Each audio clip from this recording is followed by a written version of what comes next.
for what you've said this evening. You referred to a lot of the conflicts being religious.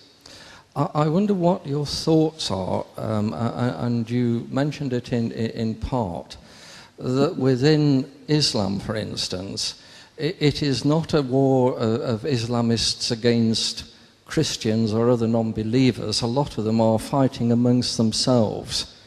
And what do you feel, if you like, the scriptural significance of that might be? Because many moderate believers in Islam would utterly condemn the violence that is going on. And yet, as a religion, that is utterly divided against itself. And whether you see within that some fulfillment of Bible prophecy as well. Yes, I do. First of all, just the history of why there is this conflict. When Muhammad died, the issue was who should succeed him. And there was a group which said, well, we want the most able and competent person that we have to become the head of this grouping that Muhammad had formed. And that man was Abu Bakr, who I mentioned in the talk, Muhammad's closest friend, who had fled with him from Mecca to Medina and had been with him all through the struggles and the troubles that they had in getting what we now know as Islam off the ground. So Abu Bakr became the leader. But there was another group who said, no. Anyone who succeeds Muhammad must be either a relative of his or an imam, a teacher appointed directly by God.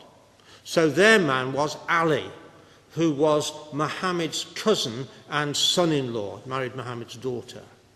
And they said, no, Ali is qualified to take over from Muhammad because he's part of the family.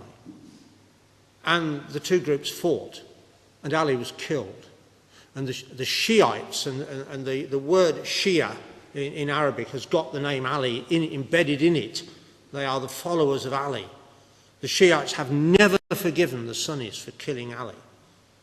And the Sunnis don't like the Shiites either, because they believe that in the religion that the Shiites have developed over the years, there is idolatry as the Sunnis see it, which is why ISIS wants to destroy the holy cities in Iraq of the Shiites. So that's the historical background. Now, what about the Bible? Well, turn to Ezekiel 38 now, and let's see that these two groupings are actually identified in the pages of Bible prophecy. So Ezekiel 38, which I'm not going to attempt to expound in its totality, but Ezekiel 38 talks about a great invasion of the land of Israel, right? So you've got the phrase there in verse 18, the land of Israel. And this invasion comes from the north, right, into the land of Israel. Verse 15, thou shalt come from thy place out of the north parts. And verse 16, thou shalt come up against my people of Israel. So without going into political detail, this is an invasion of the land of Israel from the north.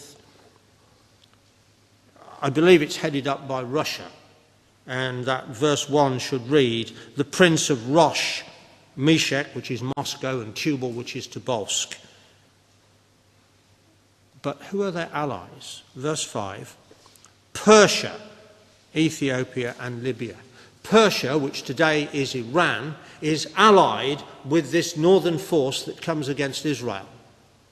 And that's exactly where Iran is sitting politically today. It is allied with Russia. Russia helped them to build the nuclear reactor at Bushehr. Mr. Putin has been to Tehran. He's talked to Ayatollah Khamenei, who's the spiritual leader of the Iranians. The Iranians and the Russians are on the same side. And that's what Ezekiel said they would be. But this invasion is protested against. In verse 13, Sheba and Dedan and the merchants of Tarshish, with all the young lions thereof, shall say unto thee, art thou come to take a spoil? Hast thou gathered thy company to take a prey? Now, Sheba and Dedan historically, geographically, are the Arab states at the southern end of the Arabian Peninsula.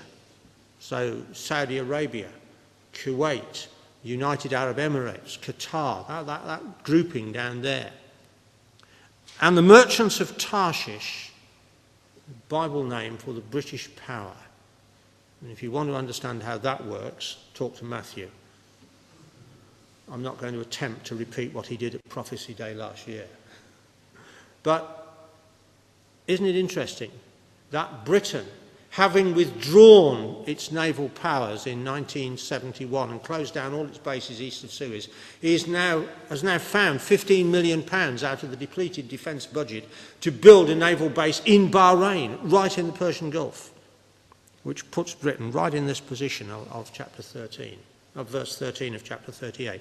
So, yes, the two groupings, the Shiites and the Sunnis, are identified within Ezekiel 38, and they're on opposite sides.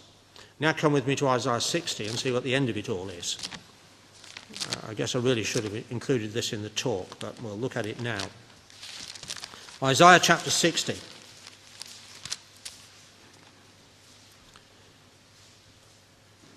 And God speaking to Israel, "Arise, shine, for thy light is come, and the glory of the Lord is risen upon thee."